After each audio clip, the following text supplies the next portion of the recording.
Good evening, everyone. Welcome back to League Racing TV for TTML Season 1, Division 3. My name is Aidan Carter, otherwise known as Car Mentalist. I will be taking you through the proceedings, as always, for this tier. Joining me alongside me, as always, as well, is TTG Conti. How you doing, mate? Yeah, really good. How are you? Yeah, doing really well, thank you. Obviously looking to round 2, which is at Vietnam. Obviously, we're missing Bahrain off of this year's calendar, so we're going straight to Vietnam from Australia, first time out. Looking forward to a good race today, are you? Yeah, I definitely am. First time commentating on Vietnam.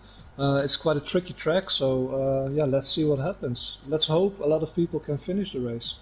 Absolutely, yeah. We were actually just talking about it off air before the stream actually started that it is both of our first times commentating over a race at Vietnam, and we know that just based off of prior experience of driving the track, that Vietnam is a hard one to handle, to say the least. It's going to be a tricky race for a lot of people to get through cleanly, whether that's penalties or incident-wise. It's going to be something to look out for. That maybe not the fastest person will win here, but the cleanest might win. So look out for that one today. We're just going to run you through the standings as well coming into the second round of the season. So winner last time out was F1 AMG in the Mercedes. He won ahead of the two Williams cars of Sir Jonas and Jay Bogan. So they lead the driver standings on 30, 25 and 22 points respectively. Behind them in the top 10 is Bert in 4th ahead of Jono 5th, who I believe is not racing today. Steve is in 6th ahead of Jan 7th, Focky in 8th, Mashiro 9th after what could have been a good result for the Red Bull man last time out. And Kieran in 10th at the moment. I believe he's also not racing either. Below that, the only other two scorers from Australia last time out were Sean and Mark. Casper, Caesar, Sam, Lighty and Marcus, who qualified on the front row last time out, all failed to finish the race because of incidences at turn 12. So looking at the standings so far, who stood out to you as a bit of a shock so far?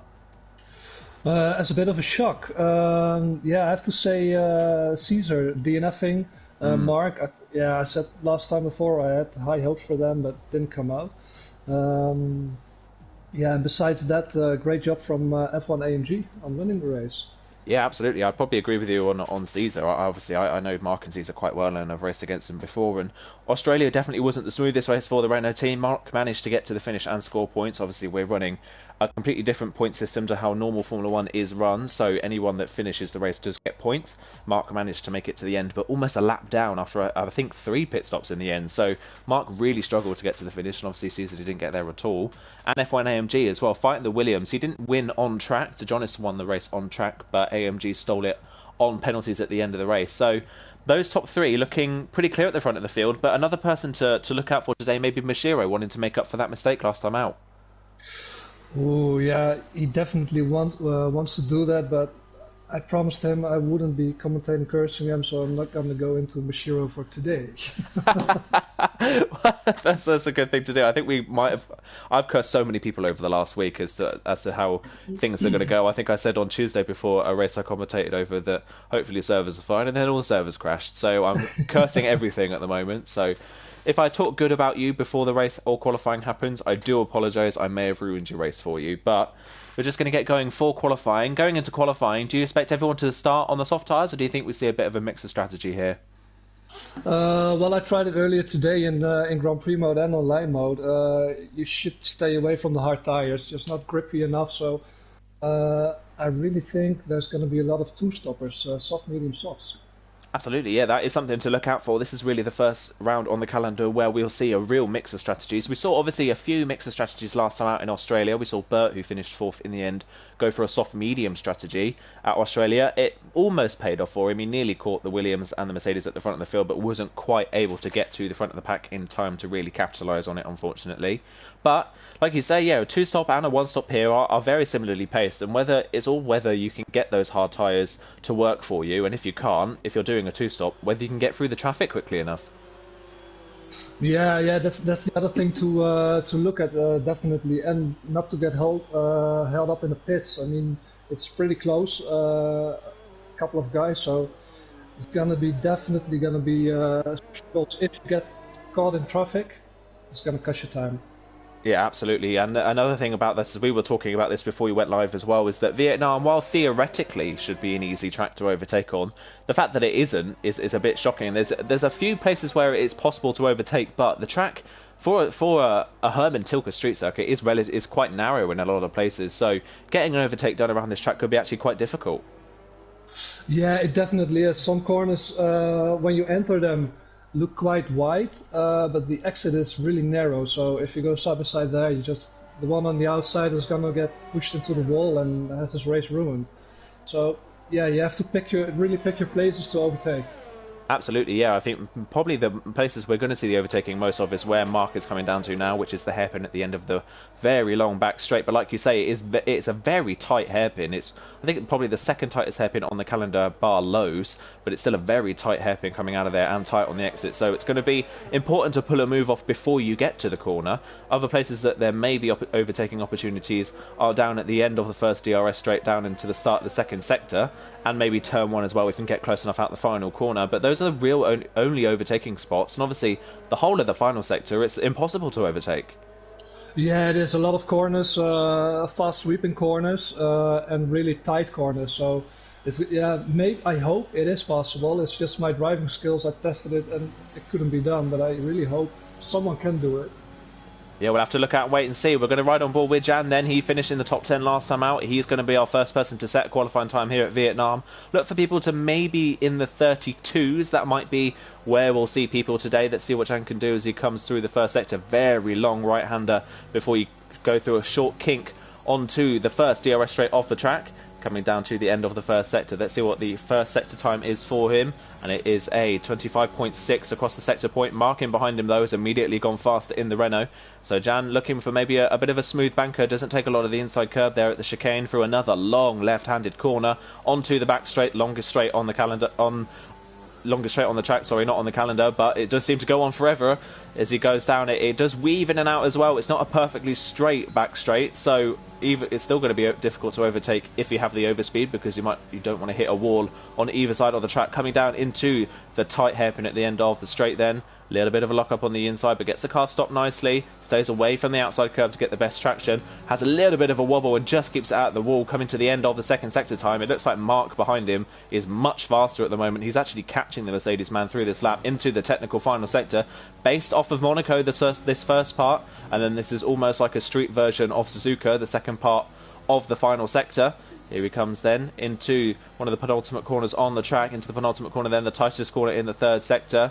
Easy to get the traction run and spin, and then into the last corner. So easy to turn in too early or turn in too late and hit a wall on the inside of the outside. Jan slightly taps the wall on the outside but gets away with it, and it's a 35-1 for the Mercedes man. Immediately beaten by Mark, who does a 34-4, goes 0.6 of a second faster. Yeah, not a really clean lap from Jan, but lots of time for improvement. 34 for Mark. I really hope we're going to get into the 32s, but I think it's going to be a 33 low, 33-2, something like that. Yeah, maybe look out for people to be in the low 33s. A low 32 would be a stellar lap. We've got Mashiro coming up to the line. See if he can do a good qualifying time. Looks very committed through the last corner, and he does a 34-2, so he goes 0.2 clear of Mark at the top of the timesheets. Still no one in the 33s as of yet. It's still early in the session. We've got the two Alpha Tauris, I believe, coming around the last two corners. We've got Cyrix and Flores actually crossing the line almost side by side, it looks like. Flores holding Cyrix up at the end of his lap, so I'm sure that there's more pace than that for Cyrix. Burt crosses the line in P3 with a 34-4 just behind Mark. We've got Jan, I believe. Is that Jan going for another run? No, that is not Jan. That is F1 AMG, I think, who's going to start his first run in the session. Obviously, winner last time out. So Jonis, pole sitter, I believe, last time out. She was third on the grid. Sorry, it was Jonis last time out. It was Bogan, I believe, that took pole. But Jonis, last in P2 finisher last time out. Only a 35-8 in the early part of this session. Yeah, I was on board with Leidy on his outlap. I really wanted to see his quali lap, but he damaged his wing in the outlap, so really have to be careful in this track. Yeah, that is another thing to look out for. Obviously, the walls are very close here, and it is easy to turn in too early and clip the wall and break your front wing. You don't want to do that. We're on board with Isotopic. He's coming round to the penultimate corner of the track. This is his first race of the season in Division 3. Here he comes into the final corner. A little bit of derating before the line. That is one thing to look out for. It is easy to derate when you qualifying lap around here. Isotopic a 35-4. He goes into P5 just ahead of Cyrix. Looks like there's more pace in that as well, but a good banker for him. Looking further behind, I think F1 AMG is in the final sector of the lap. We'll ride on board with him now. Actually, that's Jan coming into the pit lane. Here he comes, F1AMG though with the fastest middle sector, it looks like. But he's got both AlphaTauris again in front of him on the track. They're running very close together. Hopefully he isn't held up by either of them, but there is more case of a dirty air. And there you go, there's an example of turning in too early. Clips the inside wall there, just about gets away with it with no damage. So he's going to continue on with his lap, but he comes into the penultimate corner having lost his momentum through the final sector. He's obviously running out of sync with people at the moment. He comes around the final corner, then Simply Superman goes 5th with a 35.3, and F1AMG only manages a 35.4 in the end without mistake in the final sector. Yeah, the final sector. If you get one of the Suzuka-like corners wrong, you're just gonna get them all wrong. So really have to be on point there, or you just screw up your time or your car.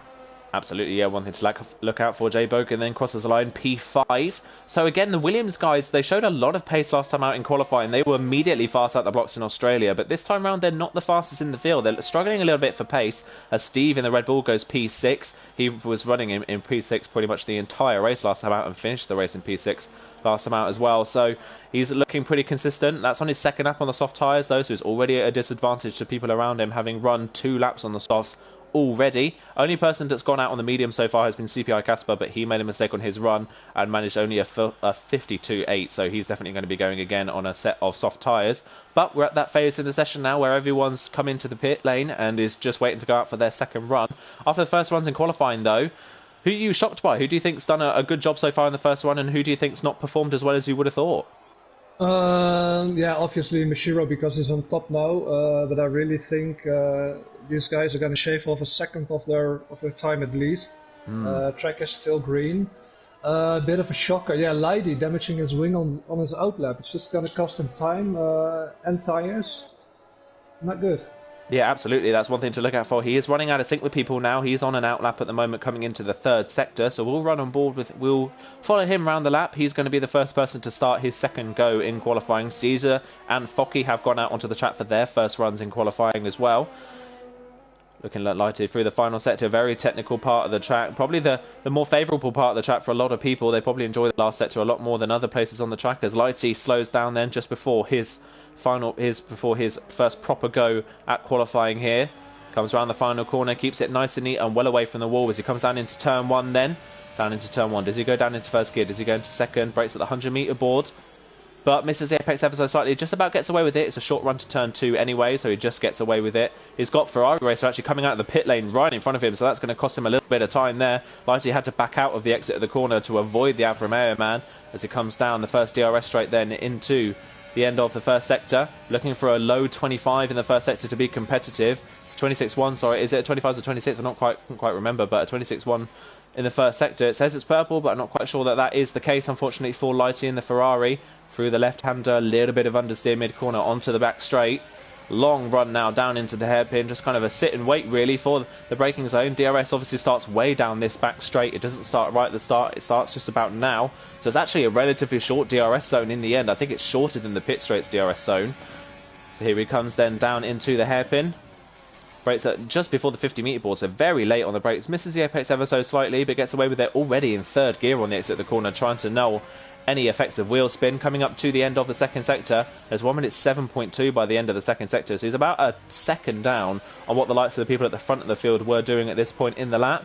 Here he comes through the final sector. Not a lot of confidence in the S's here. He's really struggling to get the car turned in. Hasn't got a good flow, and he's off the line again here in the final parts of this lap. Really struggling to find the right rhythm in the final sector as he goes through the penultimate corner. And again, another person derating before the end of the lap. Lighty round the final corner. Keeps it well away from the walls. Doesn't really use all of the track width. And it's only a 37 flat from Lighty. Lighty really struggling for confidence at the moment. Yeah, he is. I think it's because of his mistake in his outlap last time. He was a little on the pit exit, a little... how do you call it? Hold up. Yeah, just not feeling great. Not being the Lighty I know. Yeah, so a bit of a shock to see Lighty this far down and this far off the pace. Hopefully he's able to find a bit more pace on his next run on the track. We'll see how Focky is doing. Focky is 6.4 at the end of the second sector, so this looks like a relatively competitive time from the Haasman. He has got one of the racing points in front of him on the road. I think Caesar's coming around to finish his first go in qualifying as well. I think any result here is better than the result that Caesar had last time out in Australia. He had a torrid race. Here he comes through the final corner. It's a 34.4, so Caesar goes just behind his teammate by 0.02 of a second. Caesar jumps into fourth, but into third. That goes down to fourth, as you have a new person at the top of the timesheets. It's Bert, who goes into first place with a 34.1, only 10th clear of Mashiro. He jumps to the top of the timesheets. Yeah, great job from Betcha. Oh, and Mashiro just jumped him again. Immediately, yeah. As we say that, immediately Mashiro jumps again. So Mashiro, the first man into the 33, it's a 998, so he's barely into the 33s. And Mashiro broke his front wing somewhere on his lap. He's missing the right end plate of his Red Bull. That is something to look out for. He's broken his front wing and still set the fastest lap of the session. So there's still more pace in that for the Red Bull man. Focky, meanwhile, he jumped into P7 with his first go in qualifying. So a pretty decent first effort from him, but he's running out of sync with everyone else. He's only done one run so far, so he's a bit on the back foot at the moment. We've got one of the racing points coming to the end of their lap. That is going to be Casper, I think, on his first run, and he's retired from the session. Casper's spun in the final sector somewhere and has hit the wall big time and has crashed out of the session. So Casper, having not set a competitive time on the mediums, is going to have to start this race from the back of the field. Yeah, horrible. As we said earlier, if you're going to have to start from the back, it's pretty difficult, more difficult than you think to overtake on this track. So he's going to have a hell of a race. Yeah, absolutely. Look out for him there as Isotopic comes on the final corner, hits the wall massively. He jumps up into the top 10 though with that time. It's a 35.2, improves ever so slightly and goes ahead of Simply Superman. So he's back into the top 10 as the Alfa Romeo man. We've got one of the Mercedes crossing the line, that's Jan, but I don't think he improved on his time in the end, as LR Cyrix, after being held up by his AlphaTauri teammate on his first run, jumps into the top 5, so much better pace from the AlphaTauri man into the top 5. We've got the other racing right now of Simply Superman coming around the final corner. Where can he go? He jumps up into the top 10 once again, so he's up into P9 and 34.8, but still no one really able to get in the 33s other than Mashiro at the moment. Yeah, I was on board with a couple of guys in the last sector. They're really having trouble with the fast sweeping corners in the last sector. So if one of them nails it, it's gonna have to be a top 3 time.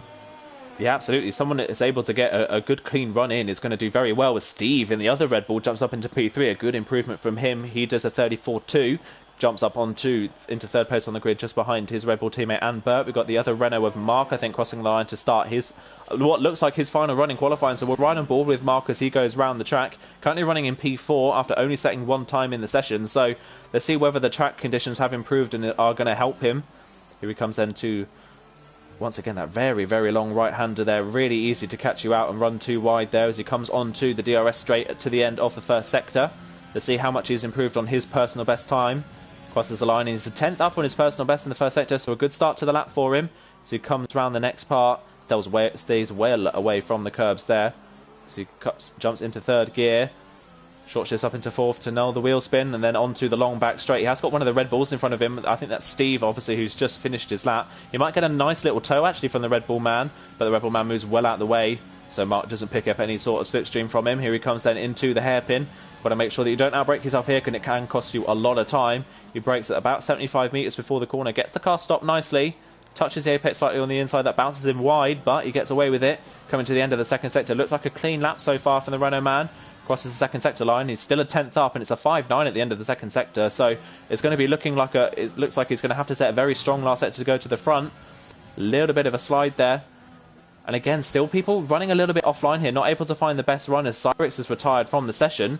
He set another lap on those soft tyres and is retired from the session, unfortunately, not being able to get back to the pits in time.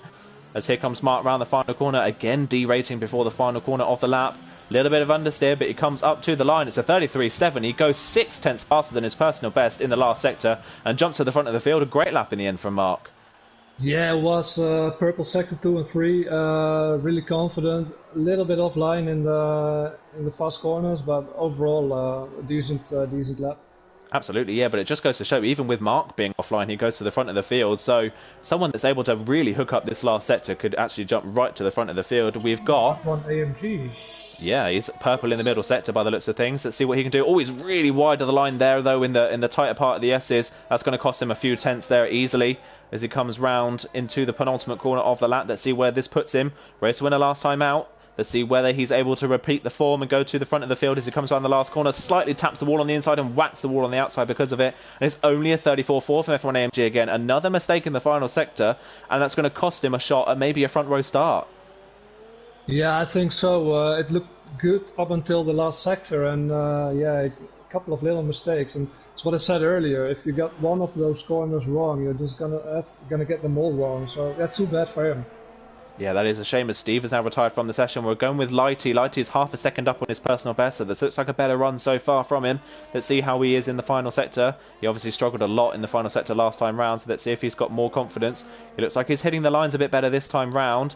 A little bit wide of the apex there, but it's going to continue on with the lap as Ferrari Racer has retired from the session as well. A lot of people not getting out of the pits in time for a final run. They've left it right to the last moment, and none of them are able to get back out in time.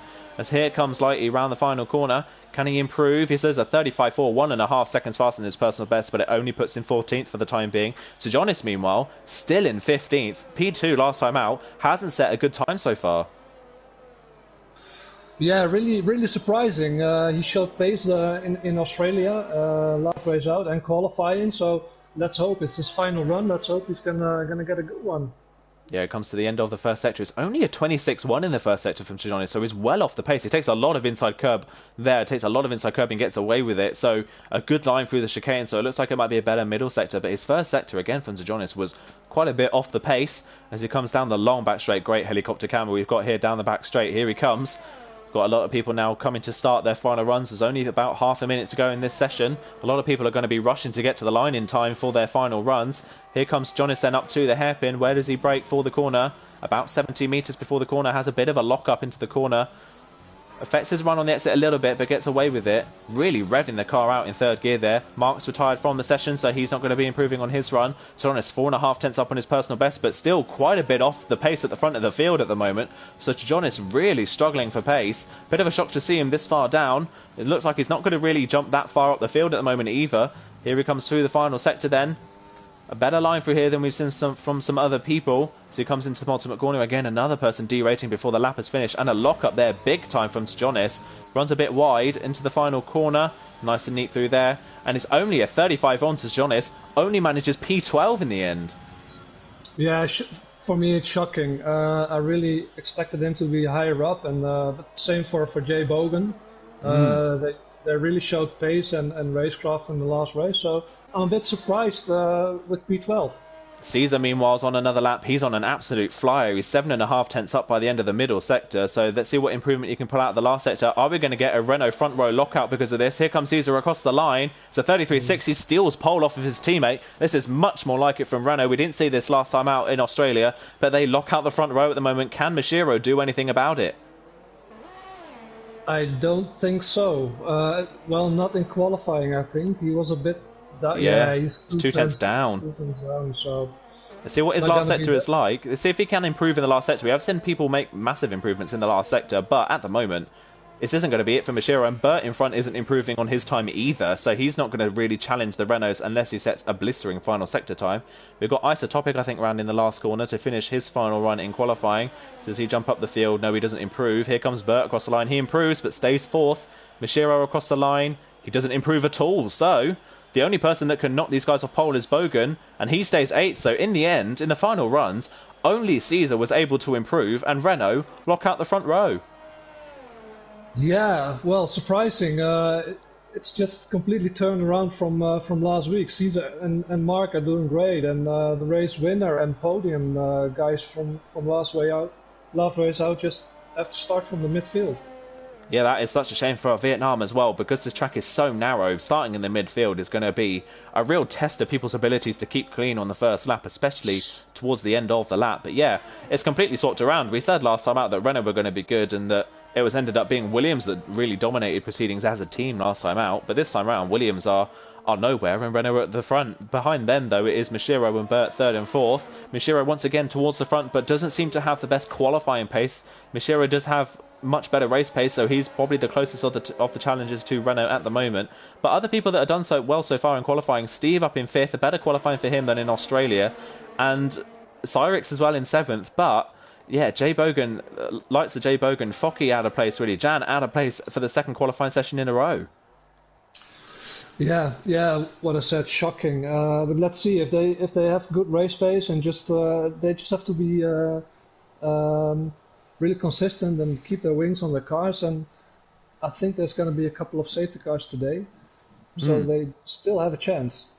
Yeah, absolutely. That is something to look out for. So here's the qualifying order then. So it's Caesar and Mark on the front row, separated by less than a tenth of a second. They're 3/10 clear of their nearest challenger. Mashiro in third ahead of Bert fourth. Steve fifth. F1 AMG, our championship leader, in sixth, ahead of Cyrix and Jay Bogan in seventh and eighth. Focky ninth. Simply Superman rounds off the top 10 ahead of Jan in 11th. Jonis 12th. Isotopic in 13th. Ferrari Racer 14th. Lighty in 15th. Flores ahead of Casper, who retired in the qualifying session in the end. But out of those people on the grid, it is a bit of it's a completely mixed top 10 to what we saw last time out. Yeah, that's what we said when we started the season. The grid is pretty close to each other, so everything can happen. If you have a bad day, you're starting 12th instead of first. Absolutely, that is the case for the likes of Jonis and Jay Bogan, the two Williams drivers. And look at that. That Rain, might be yeah. why it looks like it's going to be a full wet qualifying. We said this before we got underway today. Me and Conti were having a bit of a chat before we got underway that this race in the wet would be something to behold, and it looks like our wishes have come true. My prayers have been heard. So yeah, a full wet race in the end. So that might be why we didn't see people in the lower 33s, maybe high 32s. We were a bit Yeah. shocked that only 3 people in the end got in the 33s, but this may be why. They may be running full wet setups. Yeah, I think so. They have to. I don't know if the whole race is going to be rainy, but looks like they're starting on the full wets if my eyes don't deceive me. So yeah, it's going to be a cracker. I hope for this, and we have rain. We absolutely do. It's going to be a real good showing, really. This is going to be a great race to watch. But another thing that's going to really cost the Williams guys, especially in this one, is the fact that in the dry at least, DRS is enabled, and obviously you can use overtake and the alternate strategies. You can run different strategies really to get to the front of the field. They now no longer have those advantages. So Jonis starts in 12th, having to overtake all the people in front of him without really any driver or strategy aids at all. Yeah, and don't forget they're in dirty air. It's gonna affect them massively as well in the rain. It's gonna be understeer city. So yeah, they really have to set their minds on it, keep their heads together, and drive a good race. Absolutely, yeah. And looking like the looks of things, so everyone is on the full wet tyres. So we are right at the extreme full wet conditions we could really get on this game by the looks of things. It looks really, really wet out there at the moment. No one's gambled and gone for an intermediate tyre, so it looks like it's going to be full wet for the early parts of this race at least. Just looking at the front of the field, though, we haven't. Well, this is the first time this season we're going to see people in the wet conditions, and obviously it's at Vietnam, which is a brand new track for most people, and it's a difficult track to say the least in the dry. So, who do you think, just based on the people in the field, who strikes you as possibly a good wet racer? Oh, yeah, that's the prize question, I think. Yeah, well, I know Mashiro. He's a pretty decent rain driver. And besides him, yeah, Leidy, obviously he's German, so it rains a lot there as well. So he should be fast in the rain. And besides that, I don't have a clue. Yeah, it's going to be interesting to see. Just based off as Yeah. well, people that had crashes in Australia last time out in the dry conditions. So we have to see it and keep an eye on who kept clean last time out, and that was the Williams drivers really, and F1 AMG. They were definitely the cleanest in that race. So they may be able to take those skills into the wet conditions. But I don't know how you're going to predict this, but I'm going to ask you for a top three. Who do you think is going to be the top three at the end of this race? Ooh, okay. I'm gonna have a really weird one. I think F1 is gonna win the race. F1 AMG. Yeah. He looked really consistent. I'm gonna put Mashiro in P2 and Caesar in P3. Oh, okay. So a bit of a topsy-turvy top three. This race is really going to favour those who keep it clean and keep it tidy. So I'm going to say we're going to have a new winner this season. I'm going to go for Bert. I think Bert might have a good race today. So let's see if I think he might take the win. I think second we'll probably see Mark in second. And I think we'll see Mashiro in third. So I think we'll see Bert from fourth on the grid take the win today. Let's see. We're almost gonna get on the way, so it'll be a good one. Just waiting for Flores, I think, at the back of the field to line up in his grid slot. He's coming around the last corner. We're in for a long one, guys. Stick with us. It's going to be a great race. Full wet conditions at Vietnam. You could not ask combination this season.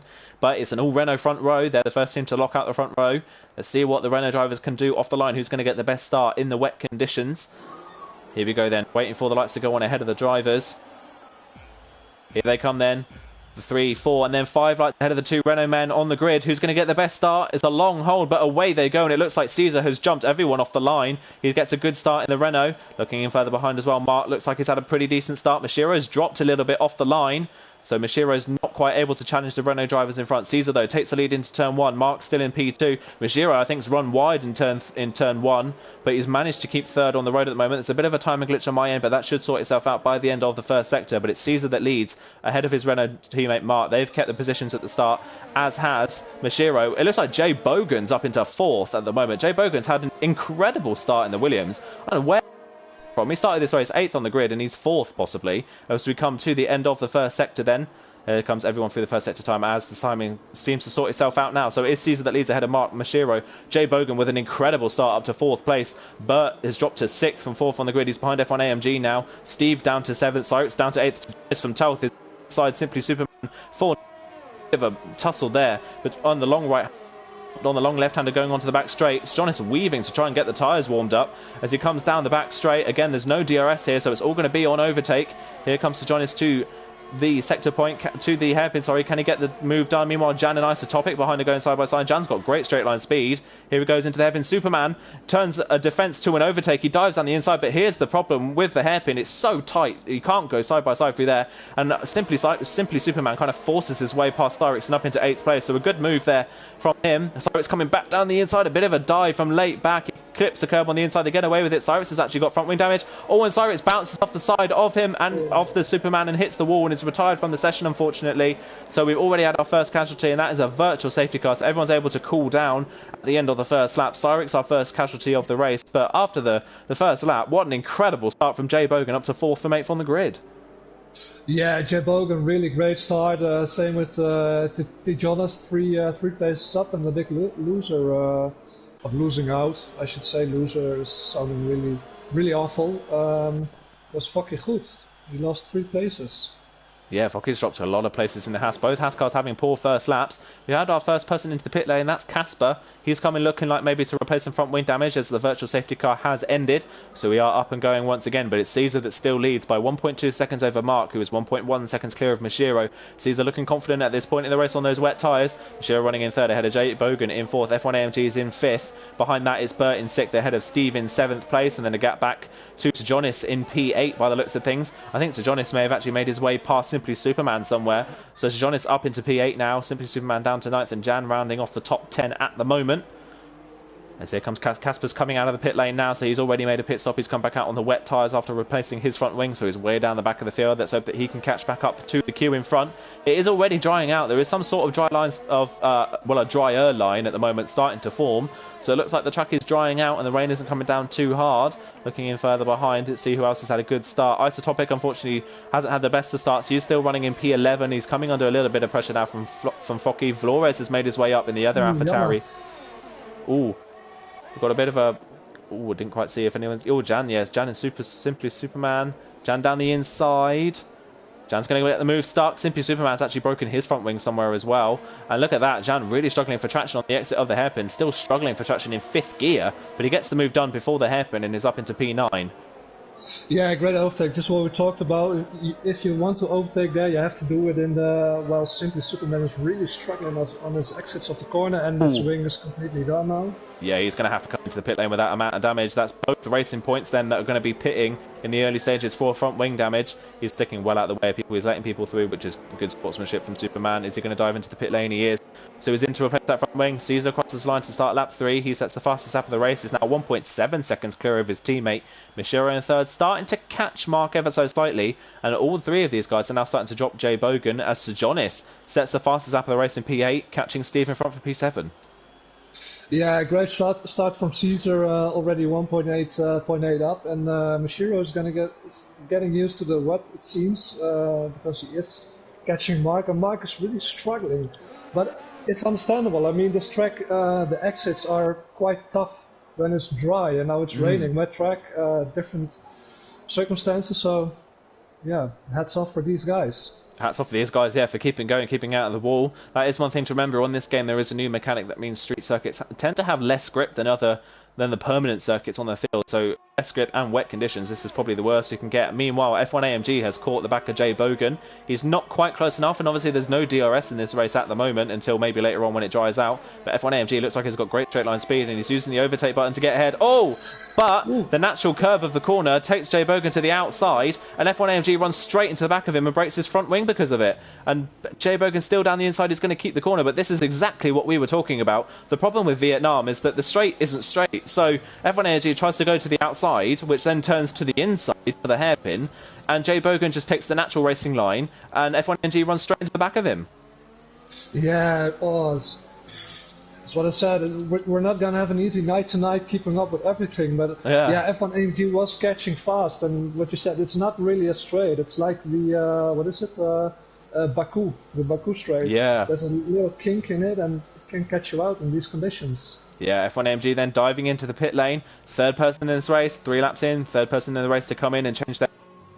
Let's see whether he gambles or go for an intermediates, but at this point it doesn't look like that's going to be the case. It is still very wet out there at the moment. So he comes into the pit lane. So Jay Bogan takes P4 in the race, but he's now 2.2 seconds back from the top 3. Mishiro starting to catch Mark ever so slightly. In behind to Jonas, absolutely flying at the moment. He's right up behind Steve for P6, looking much better in the race condition than he did in qualifying. See whether he can make a move for P6 ahead of the Red Bull man, who again is running pretty well at the mid-range of the top 10. But look at that, to Jonas down the inside. Easy move in the end for the Williams man. He darts his way up the inside, opportunistic move, and he's up into P6 from 12th on the grid. Yeah, really great racing from him, and to be fair, Steve gave him the respect in the room, so yeah, it was clear to overtake him. But he really has pace, so let's see how long it takes him to get near to Betcher. Yeah, maybe Jonas can actually capitalise on maybe people who qualified at the front, maybe qualifying with more of a dry setup. Maybe Jonas did go through a completely full wet setup, and that's giving him the race pace.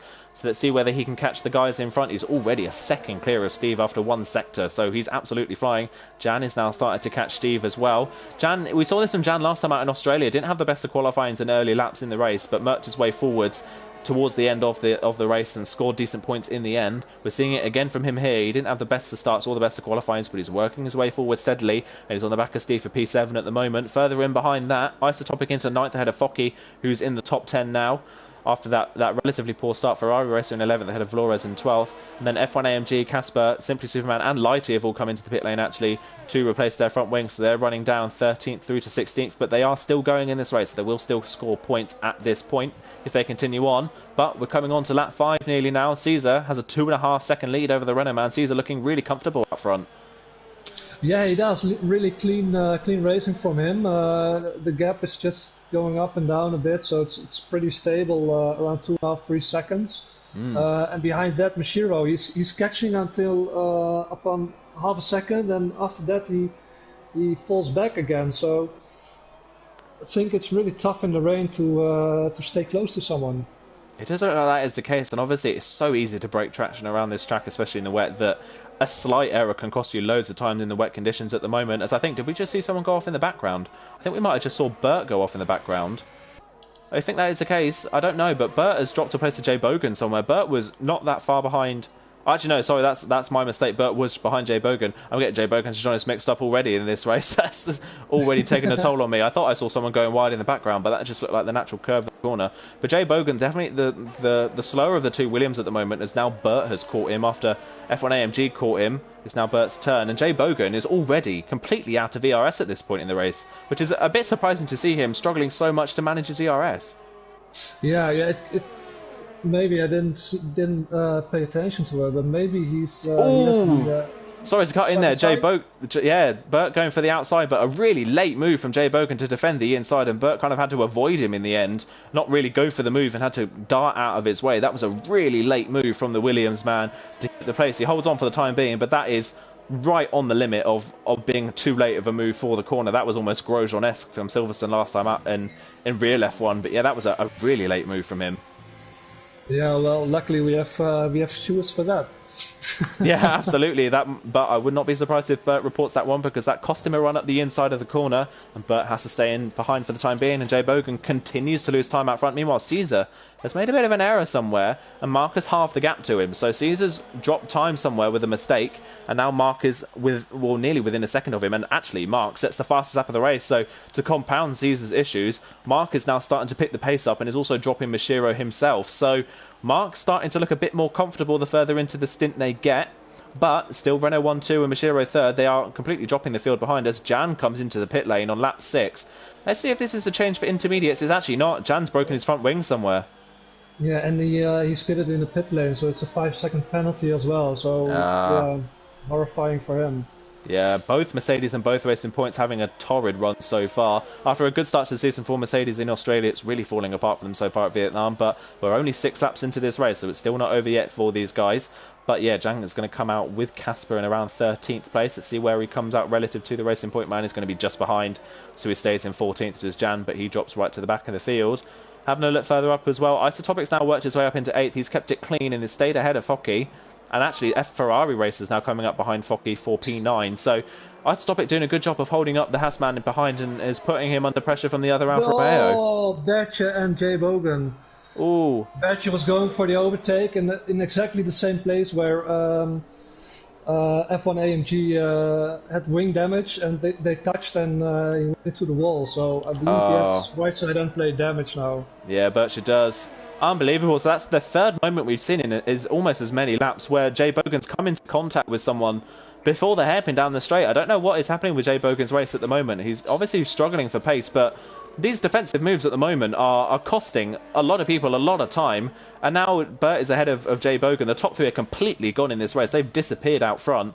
But Jay Bogan's defensive moves at the moment are going to come under massive questioning from the stewards, and Bert decides right at the last moment that he wants to come in and change that front wing. That is such a shame for the man who could have got up into P4, and that is another man who's going to drop to the back of the field because of front wing damage. Yeah, really bad. Bertje really looked like he wanted to race today. He was, in my opinion, looked faster than Jay Bogan, but yeah. It's again the straight that isn't really straight that caught these guys out. It is really catching them out, especially Jay Bogan with his defensive moves. Next up to try and pass Jay Bogan is actually going to be Sejonis' teammate, so I don't think Jay Bogan will try the same defensive manoeuvres against his teammate. But look how far Jay Bogan has fallen behind the top 3 because of all of this battling with people behind. He's nearly a full straight behind the guys in front, and he's 6.2 seconds off, and is being caught by Sejonis. Steve, meanwhile, after being caught and passed by Sejonis, is doing a very good job at keeping up with him. And also F1 AMG set the fastest lap of the race last time round, so showing that without that front wing damage that was caused by contact with Jay Bogan, F1 AMG could have been a real contender in this race. Yeah, he definitely could.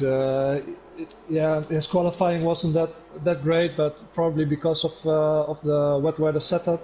But he's really looking quick and consistent in the race. Too bad he had wing damage, but I think he's gonna win some places. After all, I mean, he's within a second of Flores, and 2.5 seconds to Isotopic. Yeah, I think when he passes Flores, it's gonna take him a couple of laps.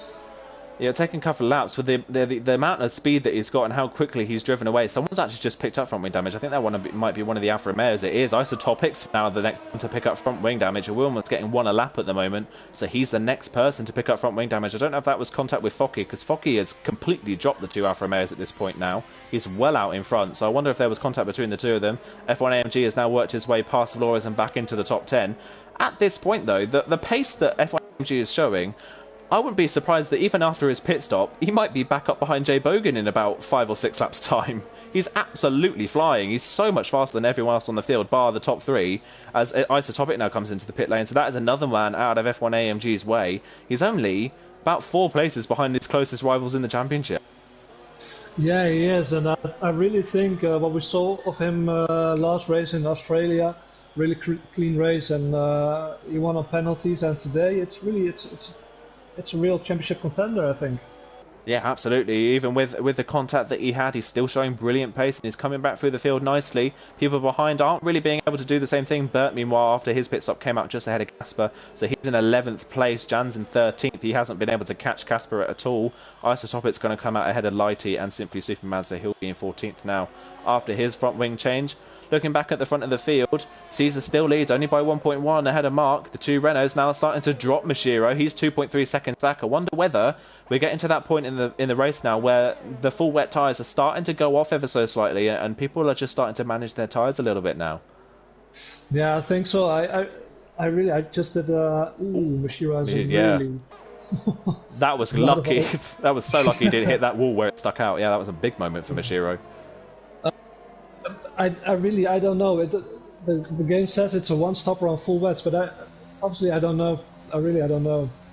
I don't know myself either, and obviously we don't know what the weather's going to do. It could dry out. At the moment, it's definitely still full wet conditions. We're nowhere near intermediates yet. It could dry into intermediate conditions, so these people might be... Maybe Mashiro might be just backing off a bit, saving his tyres, hoping that it goes to intermediates before they have to pit for another set of full wets. He has got a big gap back to Jay Bogo behind him of 6.5 seconds, so he's got a bit of a buffer that he can fall back into. But yeah, with that little mistake coming out of the hairpin, it just goes to show that maybe Mashiro not as comfortable at the moment in these conditions. It's still the Renault 1-2. We're only on lap 9 in this race. This race has felt like it's gone on forever, and it's only just the start of lap 9, so we've still got plenty of a way to go in this race. Still plenty of things can happen. But yeah, Caesar still leads only by 1.4 seconds over his teammate Mark. They're doing a very good job at the moment. Mashiro in third ahead of Jay Bogan fourth. Jonas, after passing Steve, Jonas' pace has seemed to have disappeared at this point in the race because he was absolutely flying in the early stages. He's passed Steve and now can't catch his teammate, and Steve is sticking with him at the moment. Yeah, Jay Bogan even drives away from him. So we mustn't forget that it's a new track. Obviously, it's wet today. I don't think a lot of guys practiced in the wet. So all new circumstance for everybody. So it could be that some guys have a bit of a more aggressive setup and just use up their tires, like Tijanos maybe has, because Steve is really catching him fast now. He really is, and both of these guys are running low on ERS. That's the one thing around this track as well, where it does look like it might be quite difficult to save ERS around here. Caesar at the front of the field has 50%, Mark behind him only has 15%. So a lot of people running different ERS strategies here, but a lot of people struggling to save. Ferrari Racer running with barely any at all, and F1 AMG has caught these guys already. Look how quickly he's caught Ferrari Racer in front. He's already on the back. Oh, it's Ferrari Racer actually half spins right in front of him. Good job from AMG to see that one coming and come to a complete stop to avoid him. That's going to cost him quite a bit of time to Focky in front. But just goes to show F1 AMG is so much more confident in these wet conditions. Yeah, he is, and well, we see it now. He just he anticipated on Ferrari Racer to have the half spin and avoided touching him and having to go to the pits again for a new front wing. What surprised me is that Ferrari Racer didn't pick up any wing damage. I thought he did touch the wall, right? Or I'm not quite sure if he did. It was very close to if he didn't, but he seems to have got away with it. And obviously F1 AMG managed to avoid him, so they obviously didn't pick up any damage from there. So he's able to continue on. Before that, though, Ferrari Racer was catching Focky for P7. So Ferrari Racer doing a good job at the moment in the Alfa Romeo. He had a bit of a poor qualifying, but again, showing better race pace than he did in qualifying. Looking further down the field as well, Birch is starting to catch Flores for a spot in the top 10 and is dragging Casper with him. Better showing so far from Casper. Casper didn't have obviously the best of qualifying, so he crashed out in qualifying, but in the wet conditions in the race, he's holding pretty similar pace to Bircher in front and is keeping Janet Bay behind. So Casper doing a better job this time out than he did in Australia. Oh, yellow flag. I think that's for Lighty. I think Lighty may have just made a mistake in the last sector somewhere. I don't know if he half spun or hit the wall. I think he's actually hit the wall. He hit the wall. Yeah, he's broken his front right end plate again. He's actually going to continue on, I think. So maybe continuing to maybe when the pit window opens for a new set of full wets or a set of intermediate tyres, but he's running in 16th. Good on him, though, for still going in this race. Obviously, anyone down to the bottom, all the way down to P19, can score points in this championship, so he will still score points for a 16th place finish. Meanwhile, F1 AMG looks like he's going to get the move done on Ferrari Racer. Racer moved to the inside, and AMG switched underneath him in the kink of the corner. He's already ahead going into the hairpin. He just defends from Ferrari Racer as well into the hairpin. F1 AMG up into 8th, now chasing down Focky for 7th. Well, yeah, I was really close on on the corner entry for our race. Almost hit the back of F1 AMG, but managed to not hit him. Yeah, great overtaking, and this shows that you can overtake on that straight and don't have to touch anybody.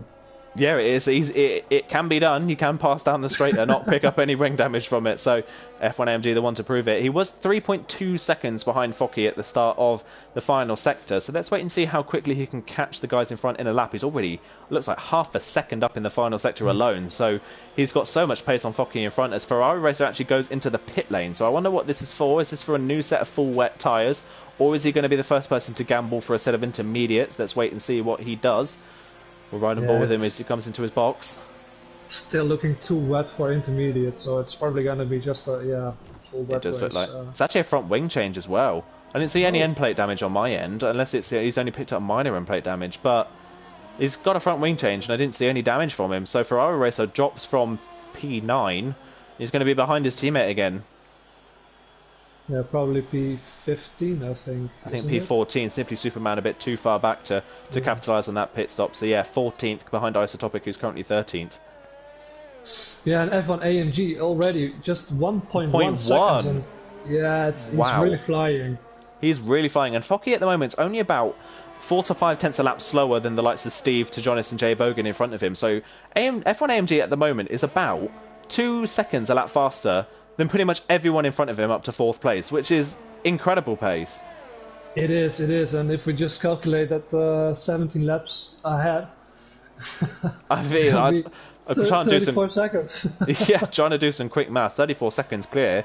He'd be well up into 4th place at this point by the end of the race if he can keep this pace up. So looking further at the front of the field as well, Jay Bogan still losing time to the top 3. The top 3's gaps are kind of evened out now. It's 2 seconds splitting the 3 of them really, coming into lap 12 of the race. It's 2 seconds between the Renaults and about 2.5 between Mark and Mashiro. Jay Bogan nearly 10 seconds back now, and Tejonis at the moment even slower. He's now 4 seconds behind his teammate, with Steve swarming all over him still, but Steve can't find a way past at the moment. I think Steve is just saving ERS.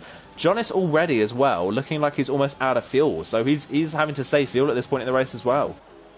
Yeah, it could be because of the rainy conditions. He slightly underfueled his car because you're obviously gonna be running a lot of lean. But yeah, it looks like Steve is just gonna be the patient guy and waits for a mistake, saves his ERS and fuel. That may be the case. Yeah, we saw this with Steve last time out in Australia. He definitely wasn't challenging the fastest times in that race, but he was definitely one of the most consistent drivers out there, and he was definitely one of the cleanest. He came away with a good result, a P6 in the end from that race. So he's doing the same again. He's in P6 at the moment. F1 AMG, meanwhile, only a 10th behind Focky coming into the end of the first sector. So he's looking for a move, and Focky now actually starting to catch the 2 guys in front as they start to slow down. So all the while, these guys are working together to move forward, but it looks like F1 AMG might have this move done down the back straight if he uses his overtake. Coming out of the corner, Focky's already on his overtake. Focky's got a lot more ERS in hand, actually. He had about 70% at the start of the straight, so he looks like he's the one managing his ERS the best at this point in the race. Is F1 AMG going to be close enough? He's not. He's already off his overtake, so F1 AMG, first person he's come up against, really, that has been able to save his ERS, and he can't make the move stick this time around. Yeah, really great job from Focky Goed. And yeah, obviously without DRS you have to use your overtake button to overtake on the straights. And yeah, Focky's just doing a great job saving everything up. Yeah, that's really only F1 AMG's real mode of attack is obviously the overtake button, maybe rich fuel mixture as well, but it looks like just with the overtake button alone, Focky is able to defend the place into really the only overtaking spot we've seen so far. So Jonas into the pits. Jonas and Steve are both in. I saw Casper pitted as well, but he's put a new set of full wet tyres on, so no one's gambling and going for an intermediate tyres yet. It still doesn't look dry enough for the inters, but so Jonas and Steve are the first of the front runners to come into the pit lane. Let's see what Steve puts on. What tyres is he going to put onto his car? It's another set of full wets for Steve. So Jonas in front of him as well. Looks like another set of full wets for him. So it looks like we're going to stay full wet for the entire race. And a front wing change for Jonas. So he's going to fall behind Steve. Ooh, I didn't see that come. I didn't see him having end plate damage. But yeah, it's going to cost him time. Let's see if he can maybe put his time back and overtake Steve. Let's see if maybe he was struggling with a little bit of front wing damage. I couldn't see any visible front wing damage on our end before his pit stop, so maybe it was just slight front wing damage on both sides that was costing him pace. Let's see if he can catch back up to Steve. It's about 4 seconds, but this puts him under pressure to F1 AMG and the likes of F1 AMG and Focky when they come into the pit lane. Steve already on the back of Bert, but Steve looking to try and make a move. He's not close enough to make a move stick though. Someone did pick up front wing damage actually coming out of the last corner. I didn't quite see who that was. I have to try and see if we can find someone with front wing damage. See if maybe one of the front runners has picked up front wing damage somewhere. I don't think any of the leaders have picked up any damage, so there's just a bit of an end plate coming out of the final corner from someone we don't know at the moment. Yeah, maybe it's just lying there from that 1 or 2.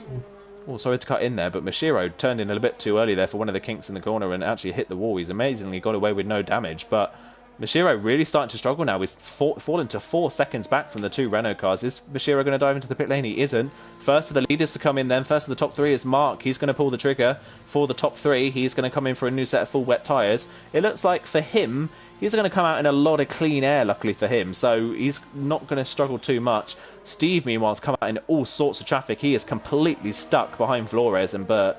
And Jonas is catching him hand over fist because of it. As someone's gone off at the hairpin, that looks like Ferrari racer. Ferrari. Yeah, he just outbroke himself and didn't make the corner. Yeah, that's a shame for Ferrari racer that he's gone off the road. Still running in P14 at the moment. Looking at the front of the field, then Jay Bogan's coming to the pit lane as well. So let's see where they come out. Mark already coming out of the pit lane. Mark is actually out of the pit lane in 3rd place ahead of Focky and F1 AMG. So that's how much of a lead the top 3 have built over the rest of the pack. Mark comes out still in 3rd place and 6 seconds clear of Focky. Yeah, and don't forget F1 AMG had a really early pit stop, so I guess he's gonna have to come in later this race again for new tires. I don't think he's gonna take these to the end of the race. Yeah, the only real way that F1 AMG can get to the end now without another pit stop is if he massively tyre saves, or it changes maybe to intermediate tyres and everyone has to come in for a set of intermediates. That's the only way he's going to get away with not doing an extra pit stop compared to everyone else. Again, all Flores and Steve side by side. Yeah, Steve down the inside, so he's able to make the move stick finally on the AlphaTauri man. He's back up into P8. But it took him a while to get past the AlphaTauri man, and Sejonis has already caught up the back of that queue, so he's taken about 3 seconds out of these guys in front in about a lap and a half. Let's see whether Sejonis can get the move on the AlphaTauri man, but again, Sejonis still running with barely any overtake at this point, so he's not got anything in terms of attack to make the move stick. F1 AMG, though, looks like he has. F1 AMG is down the inside of Focky at the hairpin. They've managed to make it through the corner side by side somehow, and F1 AMG is able to finally get that move stuck on the Haasman, and he's up into P4. Great. I said it wasn't possible, and F1 AMG did it. He's pulled it off. First person in the race. He seems to be the man leading the way in terms of showing everyone how to overtake today. He's really kind of been the only person. Casper and Jan. Isotopic, I'm sorry. Isotopic looks like, yeah, oh, Casper, a big slide there. He's got a full safety car. Oh, yeah, Leidy. Leidy is off. Oh, yeah, Leidy. There he is. Wow. Exit at turn 3, it looks like then. He's gone off the road, so we just had... Oh, look at this. F1 AMG is in the pits. This is the best moment to take a pit stop.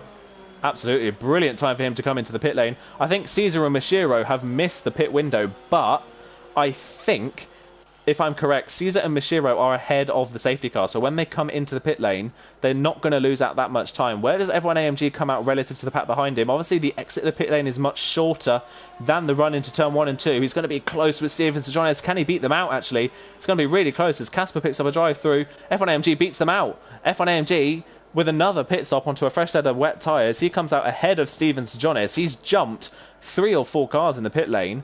That's brilliantly, that is, I would say, very lucky for F1 AMG, but he drove into that spot as well with great pace. He's back up into P6. And he now has a 5-second penalty for ignoring yellow flags. And a drive-through for speeding under the safety car. As I say that, F1 AMG picks up all sorts of penalties, and he's going to have to come through a drive-through at some point in the race. Oh, I think you just commentator cursed him. I did, yeah. We said it at the start of the race, didn't we? That whoever we talk well of is going to get cursed. And F1 AMG, it looks like we've cursed him for the 2nd time this race. So he's going to have to take a drive-through penalty when the safety car comes in, which is again going to drop him right to the back of the field. I think Casper's going to have to do the same. I think he's also sped behind the safety car. Just looking people in front. Focky, Mashiro and Caesar still yet to make a pit stop. Let's see whether they come into the pit lane.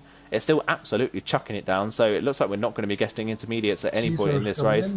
Yeah, Caesar in. Mashiro, is he going to follow in? Mashiro at this point in the race 9 seconds behind Caesar, so he's dropped well off the back of the race leader at this point in the race. He's come into the pit lane as well. Mark is going to stay out. He's obviously already made his pit stop. And Mashiro somehow speeds in the pit lane. Yeah, I don't know what happened. He was coming into this pit lane with like 40 kilometers per hour, but still he was speeding. Still he managed to speed into the pit lane, unfortunately. So Mashiro picks up a time penalty. Caesar's going to come out of the pit lane well clear of Mark. Actually, Mashiro could jump Mark in all this. I think Mashiro might actually jump ahead of the Renault man here. Mark's going to be coming back round across the line at full pace now. I think Mark actually might just be safe here. It's going to be very close, but I think he's going to be safe from Mashiro. So the top three are going to stay the same. Focky's come into the pit lane for his pit stop now. So he's the next one to come in. Let's see where he comes out relative to the pack behind. He was running close to F1 AMG. He's probably going to come out behind the lights of Jonas and ahead of his teammate Bircher. Let's see where he comes out. He's again on the full wets. Still no one gambling for an intermediate set of tyres. Here he comes out of the pit lane. It's going to be close with the lights of Jonas. It's going to be very close. He might be ahead of Jonas, but behind Steve by the looks of things. He comes out of the pit lane.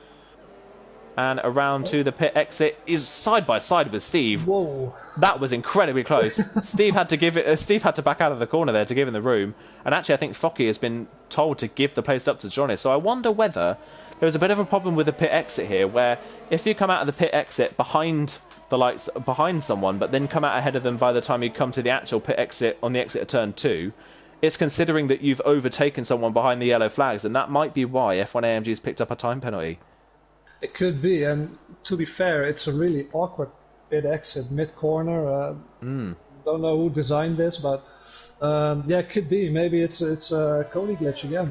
Maybe it could be another one. It does look like that's the case. I mean, that's another one to add to the list. We've got a checklist of them going at the moment, really, haven't we, in the community? Casper picks up a 5-second penalty for ignoring yellow flag somewhere on the track, so he's overtaken someone by the looks of things up behind yellow flag conditions and has not given the place back.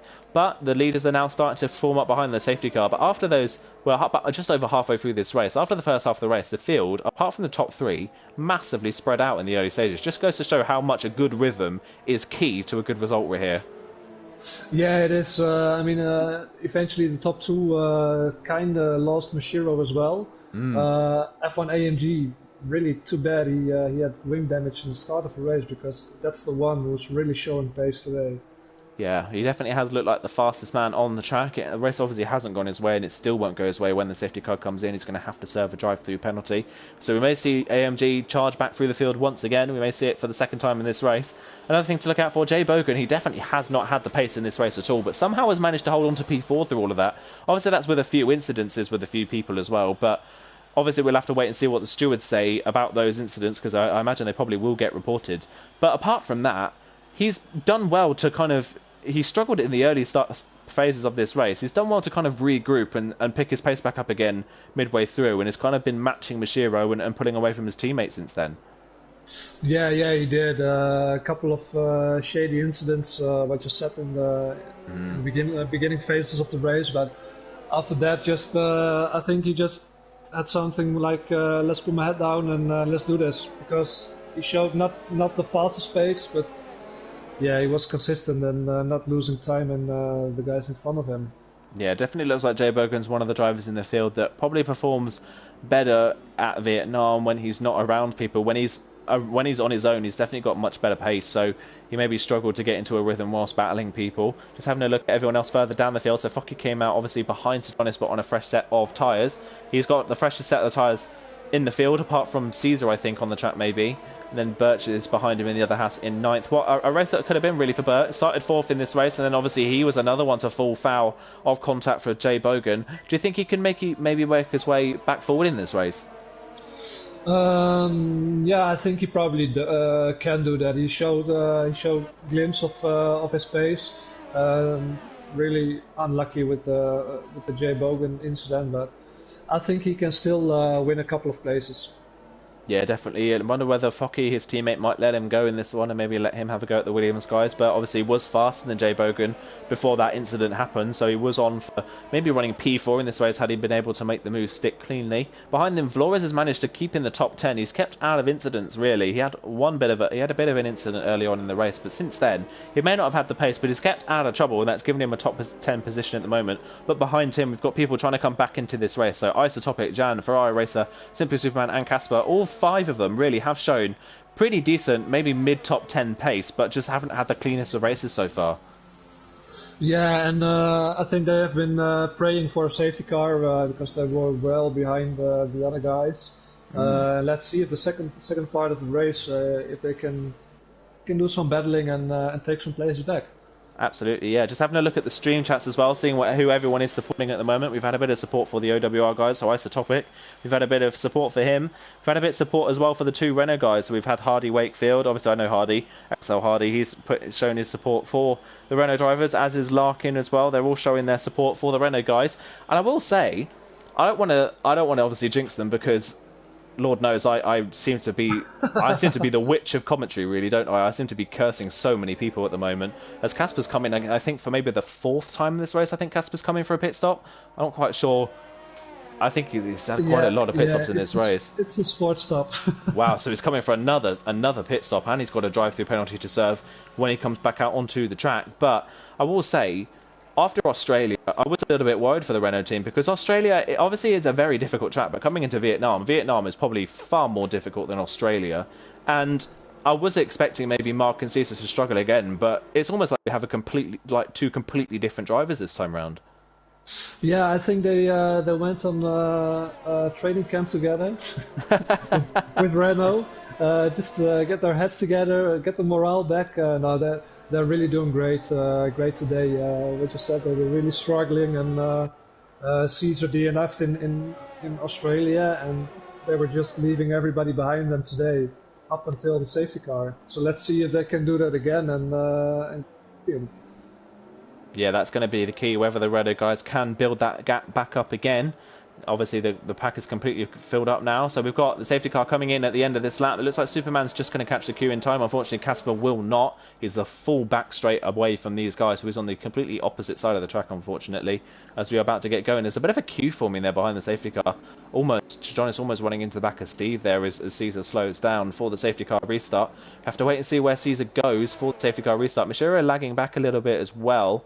So obviously a few gaps forming at the moment in the safety car queue. We have to wait for the safety car to come into the pit lane as well. Caesar keeping the speed up quite high, and Mark not following him too closely. So probably trying to stay out of a bit of trouble. Caesar has actually already gone, so Caesar's gone well before the last few corners.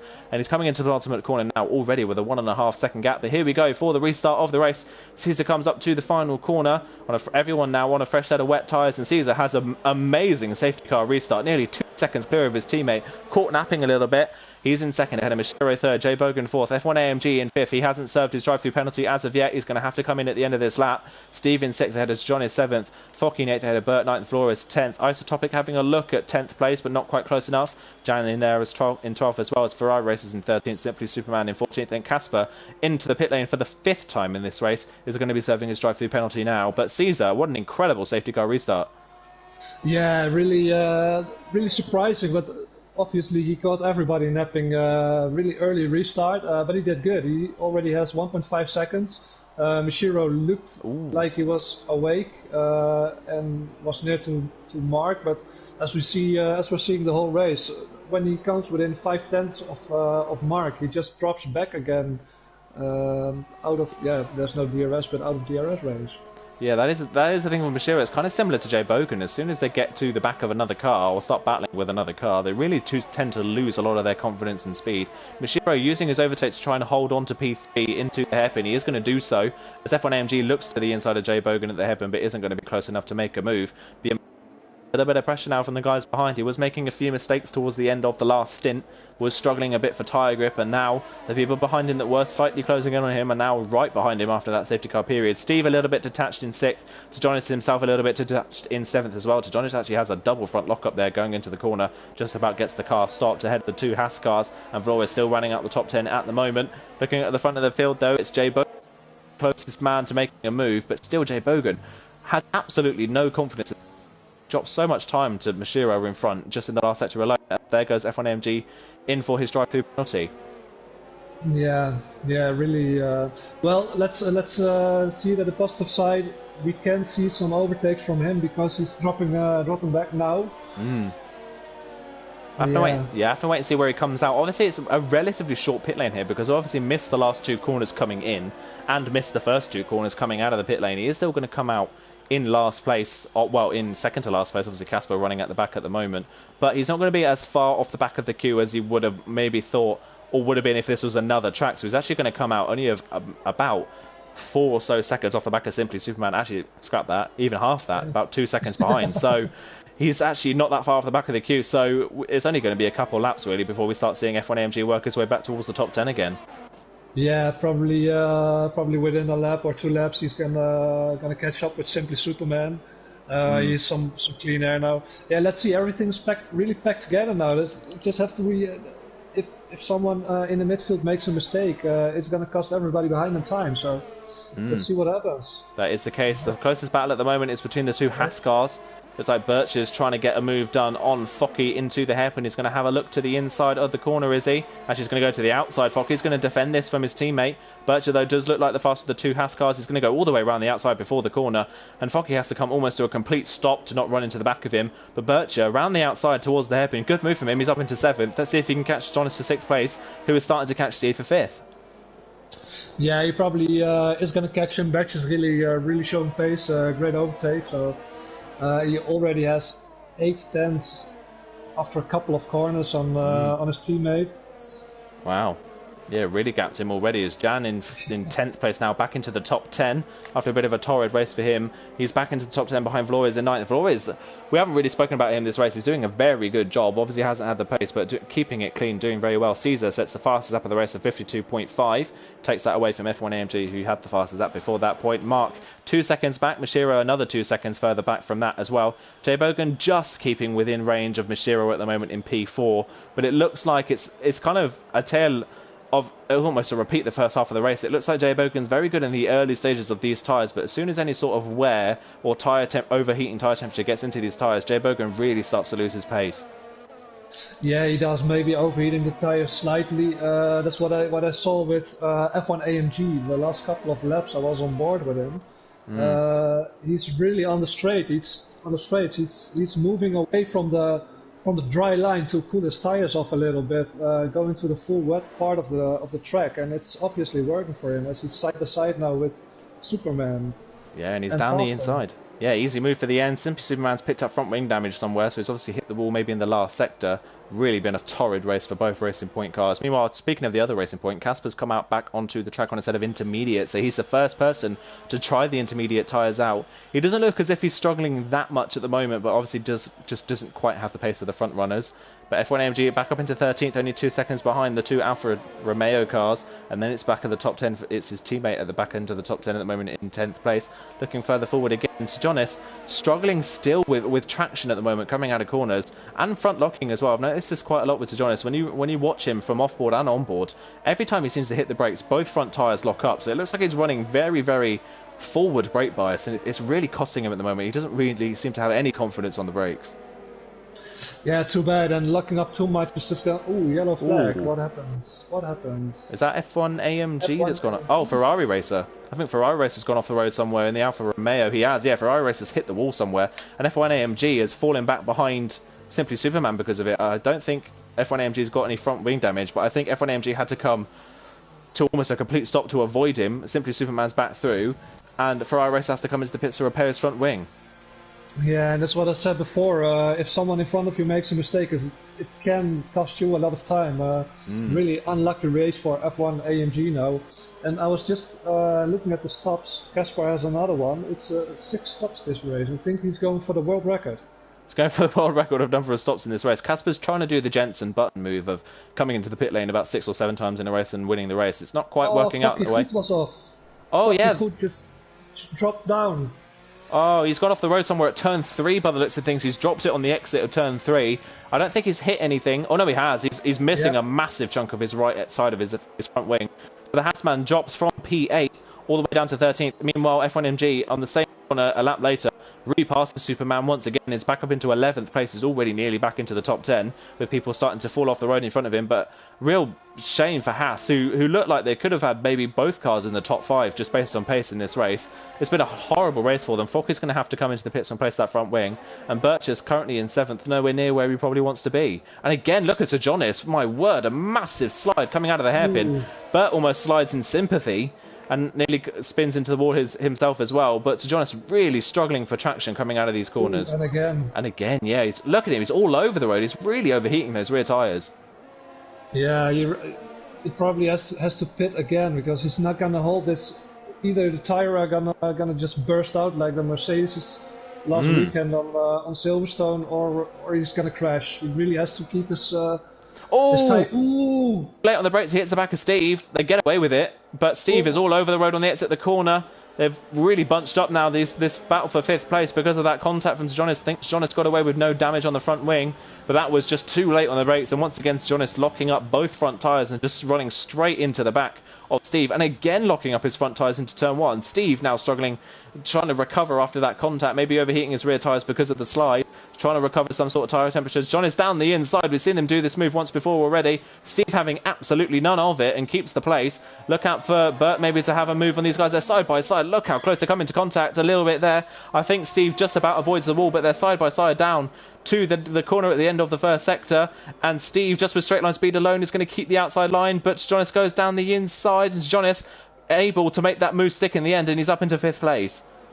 Yeah, great overtake, great side-by-side racing. It started with a little bit of from unsettling Steve his rear end of the car.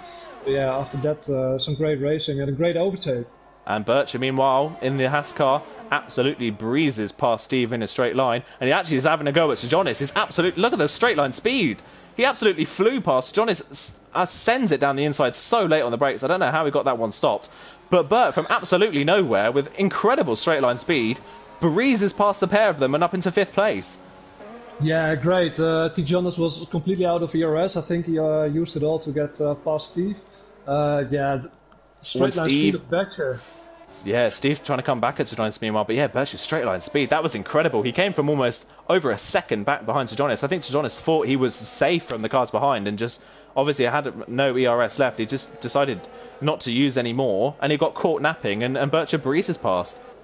Yeah, and yeah, let's see. He's shown some pace. Let's see if he can catch up to Jay Bogan when he gets clear of T. Jonas, if he gets clear. If he is able to get clear, let's see if he can catch the other Williams car. They're running at the same pace at the moment. Jay Bogan doing a better job this time round of holding on to Mashiro. It's only 1.5 seconds. Meanwhile, time penalties in this race, not really any of a concern, as again F1 AMG sets the fastest lap of the race. Our race of what could have been for him. He's already caught Isotopic for 10th place. So F1 AMG absolutely flying with a 52.4. That's half a second quicker than anyone at the front of the field has managed at any point in this race, which is just crazy pace.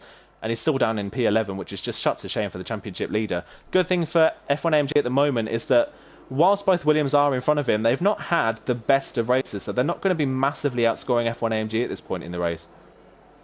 No, they don't. They're gonna massively outscore Mercedes now, because both Mercedes, P9, F1 AMG P11. But yeah, it's still open. What we said before, one bad race, and it's all back together again.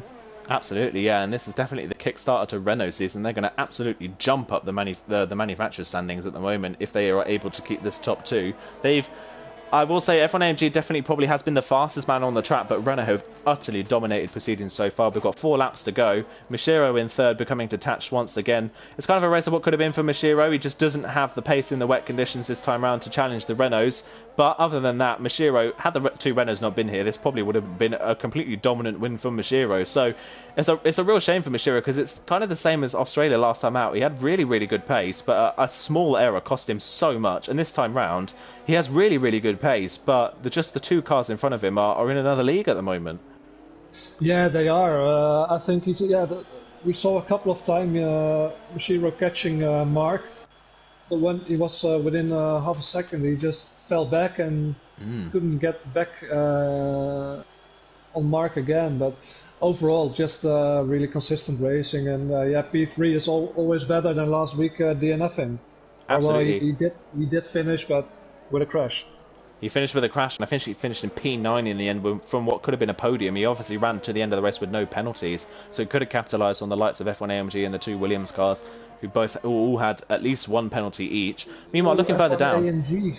he's passed his teammate. He's Oh, into ninth. yeah. How have we missed this in the last lap? He's passed Isotopic and Jan in the lap, and he's in P9 on the back of Lloyd's for 8th. I'll tell you what, don't count F1 AMG out of a possible top 5 finish here, because Berger hasn't dropped Jonas just yet, and if they start battling, F1 AMG could actually catch these guys. Yeah, he definitely does. He's so quick, F1 AMG. Just what you said in one lap, he passed Isotopic, and I just catched him overtaking John in what is it, the long right sweeper? What is it, turn 2?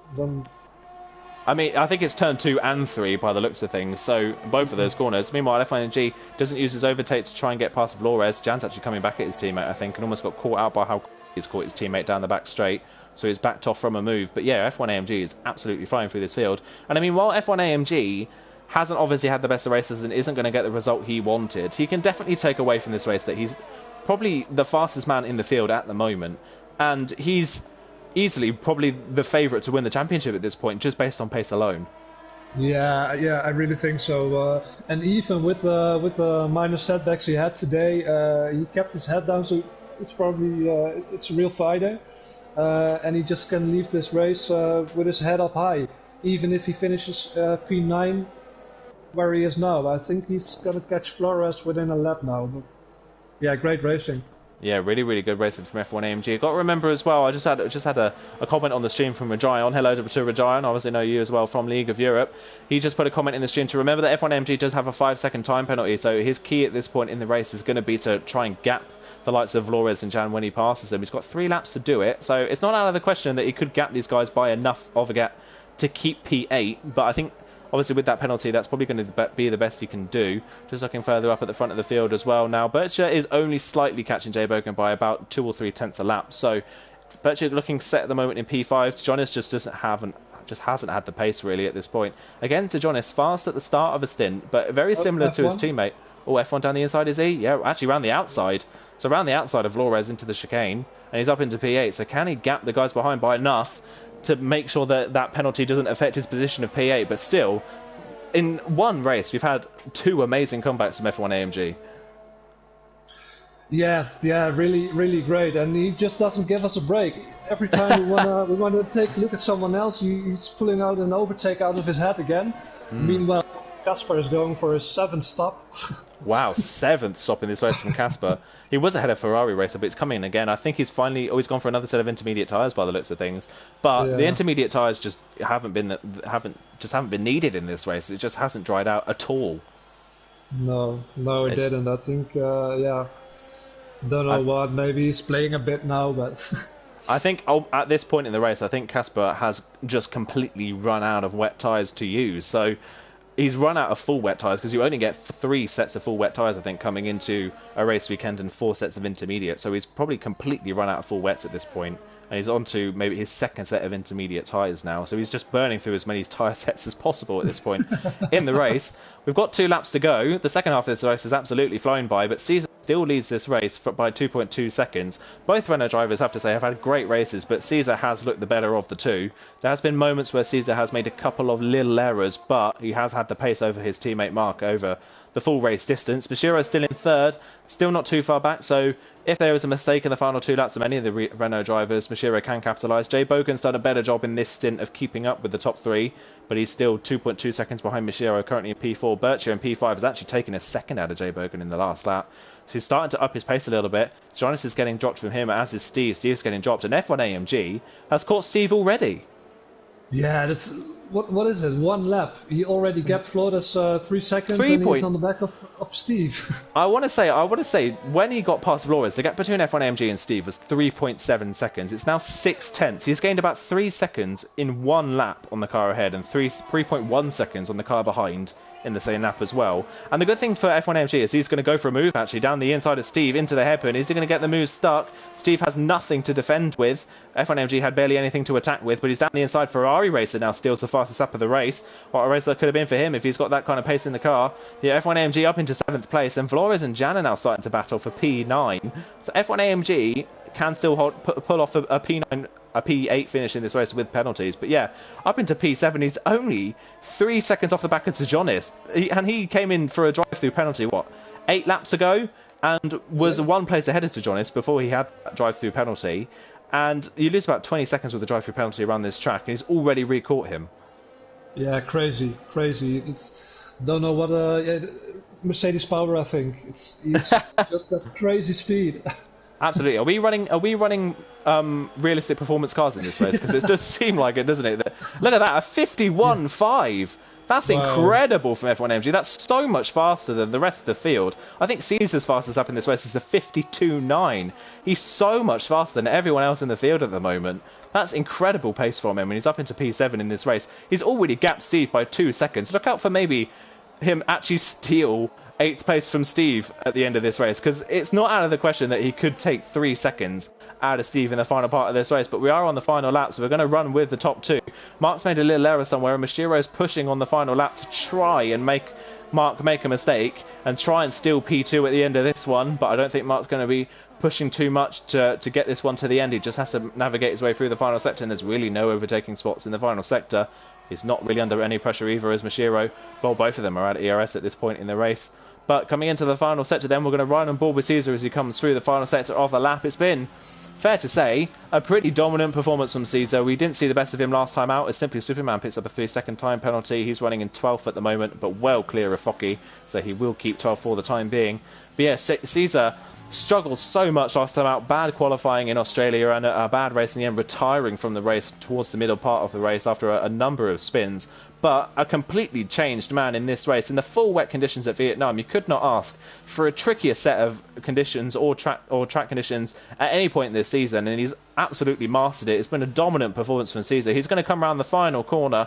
What a drive it's been, and what a race it's been for Renault. Caesar is going to cross the line and win the second race of the season, and Mark is going to take a 1-2 for Renault. Bashira crosses the line with a 5-second time penalty for speeding in the pit lane. Forgot about that. So he's going to lose P3 to Jay Bogan on the line by 7/10 of a second. Jay Bogan somehow manages to get P3 out of that race. Birchall crosses the line in 5th ahead of Jonas in 6th. F1AMG crosses the line in 7th. He didn't build up enough of a gap to Steve. Only 1.4 seconds behind him in the end, but he will be well ahead as Jan whacks the wall coming out of the final corner. F1AMG holds on to P8 by 2.2 seconds, so he was comfortably clear of Flores in 9th in the end. Jan in 10th ahead of Isotopic in 11th. And now we just wait for the people at the back of the field, so Superman, Focky, Ferrari Racer and Casper to come up to the line. But what a race it's been for Renault. Yeah, it has. Real consistent, really just great driving. They focused on their own race, and yeah, P1, P2. Great. Yeah.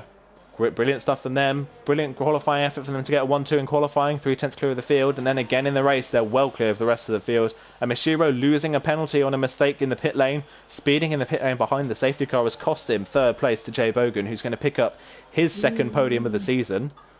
As I think it's Ferrari Racer, yeah. Oh, Ferrari Racer having a spin. I think just Tokyo Drift. I think capping off what's been a pretty torrid race for him, unfortunately. He has had good pace throughout the race, so we can take positives away from it. But it just hasn't been his race. Same for Casper as well. So here comes Ferrari Racer around the final corner. Casper with... Oh, and he actually hits the wall there, does Casper, coming into the last corner. But Casper with, I think, 7 pit stops in the end, almost beat someone. Yep. So it nearly worked for him in the end with 7 pit stops, but not quite. He crosses the line at the back of the field, but what a race that was. It went on for some while. It was a bit of a marathon race. Flores picks up driver of the day for the most positions gained. He obviously came from the back of the grid and up into 9th place, so a good result from him. But it was a bit of an endurance race in the end, and we said it was going to be something worth watching, and it definitely was. And it's a Renault 1-2 in the end with Jay Bogan, the only one of the podium finishers last time out to pick up another podium. Yeah, great stuff from him. I completely forgot about the 5-second time penalty from Shiro, so sorry to the guys watching to the stream. But yeah, overall great race. It started a bit tame with a couple of crashes and broken front wings, but it really kicked off after 5 laps or so. It really did, yeah. It really kicked off in that race. But yeah, let's run you through the final order then. So Caesar wins the race from Mark in second place. Jay Bogan picks up third for the second race running. Mashiro takes fourth place in the end, ahead of Birchett in fifth. Jonas in sixth, ahead of Steve seventh. F1 AMG in eighth with the fastest lap. His fastest lap was 7/10 faster than anyone else managed, so that's incredible pace from him. Ninth is Flores ahead of Jan in 10th, in the other Mercedes. Another poor race for him, unfortunately. He had decent pace at points in the race, but just didn't get the result he wanted. Isotopic on debut is 11th, so a good race from him. Ahead of Simply Superman in 12th. Focky in 13th. What could have been for him as well. He could have been well inside the top 10 had he not made that mistake late on. Ferrari Racer 14th ahead of Casper in 15th with 7 pit stops. Almost beat Ferrari Racer in the end, but he comes home 15th. And amazingly, we had 5 retirements last time out in a dry race in Australia. In a wet Vietnam race, we only had 2 DNFs, and it was Lighty and Cyrix in the end. Yeah, I really expected a couple of more DNFs, so great work from everybody keeping the car on track. I think they might have listened to us before the race started and noticed that this is a race of attrition, and then because everyone was treating it as a race of attrition, barely anyone retired in the end. So we only had 2 retirements in that race and 15 point scorers in the end. But just before we finish off today's stream, I think I probably know who you're gonna say who driver of the day is. But who do you think your driver of the day is today? Ooh, yeah. I think you're gonna go with the same guy. It has to be F1 AMG. After all his setbacks, kept his head down, fastest lap, probably most overtakes today. And if I can't choose him, it has to be the pit crew of Casper's pit crew, yeah, Casper's pit crew, yeah. Yeah, shout out to Casper's pit crew. that is some good work those guys put up. But yeah, F1 AMG, just based on pace alone, incredible pace he had throughout that race, and some good overtakes. He got caught out a few times by being very unlucky, so to come away with a P8 finish is incredible from him. But I have to also they absolutely dominated proceedings today, both Caesar and Mark. I would say Caesar more than Mark. Mark had made a couple of mistakes here and there, and Caesar never really looked in doubt of losing that race at any point. So a big shout out to Caesar as well. I think it's a joint driver of the day for me for F1 AMG and Caesar for 2 completely different reasons, in that F1 AMG overtook pretty much everyone in the field and Caesar didn't have to overtake anyone. Yeah, well, I completely agree with you. Great racing from them. Pretty good. Absolutely, yeah. Hopefully we see more of the same from those guys next time out, but that is where we are going to round off the stream today, guys. Thank you everyone for tuning in and for commenting on the stream and keeping myself and Conti company throughout the whole hour and a half that we've been going. This was obviously a much longer race than we had last time out.